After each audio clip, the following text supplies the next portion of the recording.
देवताय नमः। ओम पित्राय नमः। आजकल श्राद्ध पक्ष चल रहा है और इस साल श्राद्ध पक्ष 16 दिन का है। 16 श्राद्ध पक्ष और 26 तारीख से माँ भगवती का पहला नवरात्र है और 25 तारीख को आखिरी श्राद्ध है।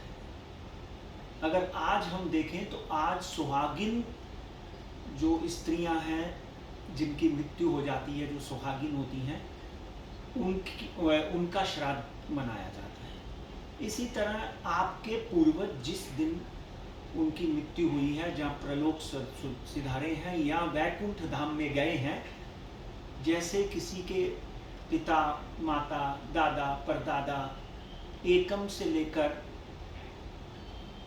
चतुर्दशी तक जो डेट के ऊपर उनकी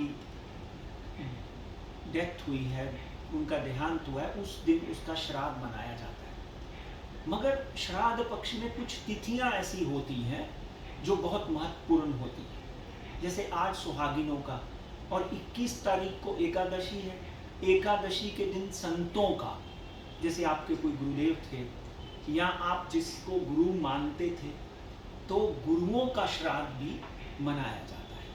और 24 तारीख को सर्वपितृ श्राद्ध मनाया जाएगा। और 24 तारीख को एक बहुत ही इम्पॉर्टेंट डे है कि 24 तारीख को जो लोग आत्महत्या करके, जिन्होंने अपने प्राण त्यागे हैं, यानी खुद मृत्यु के मुख में गए हैं, अपने आप को फांसी लगा दी है या गाड़ी के नीचे आ गए हैं या किसी भी तरह की उन्होंने आत्महत्या किया है, तो आत्महत्या जिन लोगों ने की होती है उस दिन सर्वपितृ श्राद्ध जो है मनाया जाता है। और उस दिन आप एक बात का ध्यान रखें कि किसी म्यूनिक को यानी किसी हिजड़े को भोजन कराएंगे तो वो सीधा जाकर उस रिश्तेदार को लगता है जिसने आत्महत्या करके अपने प्राण त्यागे होंगे। तो 24 तारीख को सर्वपितृ श्राद्ध में आप अगर आपको याद नहीं है कि आपके दादा, परदादा, भाई, नाना, काका जब की डेथ हुई है, कौन से दिन हुई है, तो आप 24 तारीख को उसका श्राद्ध जो है सर्वपितृ मीन्स सब पितरों का श्राद्ध उस दिन एक ही दिन में मनाया जाता है। तो श्राद्ध पक्ष में जब आप श्राद्ध करते हैं तो क्या करते हैं? कम से कम 3 पंडित और ज़्यादा से ज़्यादा 11 पंडितों को आप भोजन कराइए। और जो आपके बिछुड़े हुए, जो मृत्यु को प्राप्त हुए जो आपके पूर्वज हैं, उनको जो चीज़ें पसंद थी, यानी किसी को आप समझो कि आलू छोले पसंद थे, या किसी को पूरी पसंद थी, या किसी को पराठा पसंद था, तो उनके पसंद व्यंजन जो है वो आप घर में बनाइए और खीर जरूर बनाइए। भोजन कराने के बाद ब्राह्मण देवता को प्रणाम करें, खीर जरूर खिलाइए और फल दीजिए। फल के साथ में उसको हो सके तो धोती और यथा योग्य वस्त्र दीजिए। वस्त्र देने के बाद ब्राह्मण देवता को आप यथा योग्य दक्षिणा जरूर दें और अपने मुंह में आप ये जरूर मंत्र पढ़ें, ओम पित्राय नमः। एक बार फिर बोलता हूँ, ओम पित्राय नमः और ओम यम देवताय नमः, ओम यम देवताय नमः।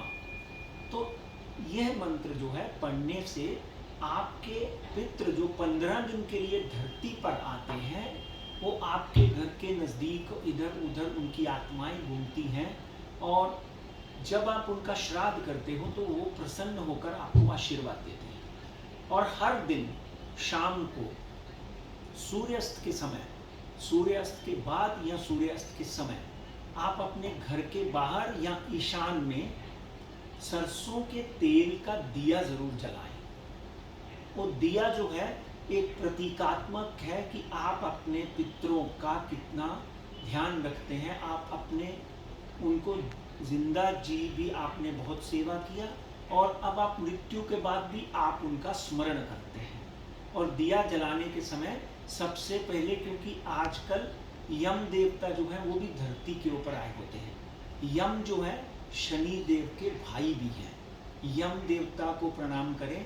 ओम यम देवताय नमः। ओम यम देवताय नमः। तो यम देवता को प्रणाम करें। फिर अपने पितरों को ओम पित्राय नमः, ओम पित्राय नमः, ये मंत्रों का आप उच्चारण करने के बाद जो आपके सामने जिनकी मृत्यु हुई है, या पिता हैं, दादा हैं, दादी हैं, दोस्त हैं, भाई हैं, उनका नाम स्मरण जरूर करें और उनका स्वागत करें कि आप हमसे बिछुड़ जरूर गए हैं, मगर आज भी आपका आशीर्वाद हमें चाहिए, हमें आशीर्वाद दीजिए। क्योंकि सबसे पहले धर्म कहता है मातृ ऋण, पितृ ऋण, और उसके बाद देव ऋण। तो माता पिता, दादा परदादा, पितरों का ऋण जब आप उतार देते हैं तो फिर उसके बाद देव ऋण, भगवान देवों का ऋण, देवताओं का ऋण जो है वो उतारा जाता है। और इसीलिए हम ये आज आपको एपिसोड आपके ज्ञान के लिए बता रहे हैं। 15 दिन के लिए ये श्राद्ध पक्ष इसलिए होता है कि महाभारत के समय कर्ण जो है, जब कर्ण जो है वो प्रलोक सिधार जाते हैं, तो उनको वहाँ पर धर्मराज पूछते हैं कि तुमने अपने पितरों की पूजा क्यों नहीं की। तो कर्ण बोलते हैं कि मुझे तो मेरे पितृ कौन है पता ही नहीं था, इसलिए मैंने पूजा नहीं की या उनकी आराधना नहीं की। तो इन 15 दिनों के लिए जो महावीर महादानवीर कर्ण थे, महाभारत के बाद जब वो प्रलोक सिधार जाते हैं, उनको धर्मराज यमराज जो है पृथ्वी पे वापिस भेजते हैं, क्योंकि उसने इतने अच्छे कर्म किए थे, इतना दान पुण्य किया था कि उनको स्वर्ग में जाना था। मगर वहाँ पर बंदिश ये हुई कि उन्होंने पितरों की पूजा तो की ही नहीं, इसलिए भगवान ने उनको वापस 15 दिन के लिए श्राद्ध मनाने के लिए, श्राद्ध में अपने पितरों की पूजा करने के लिए पृथ्वी लोक पर भेजा था। इस पृथ्वी लोक पर आकर उन्होंने पूरे 15 दिन अपने पितरों का, क्योंकि उनको पता चल गया था कि वो पांडवों के पुत्र हैं, तो अपने पितरों के श्राद्ध किए। फिर उनको मुक्ति मिली। मुक्ति मिलने के बाद उनको स्वर्ग लोक में जगह दी गई। तो पितरों का जो ज़्यादातर जो श्राद्ध पक्ष मनाया जाता है, ये उन 15 दिनों के बाद इसकी प्रथा शुरू हुई। इसलिए आप अपने लिए, अपने परिवार के लिए, अपने कल्याण के लिए अपने पितरों की पूजा जरूर करें।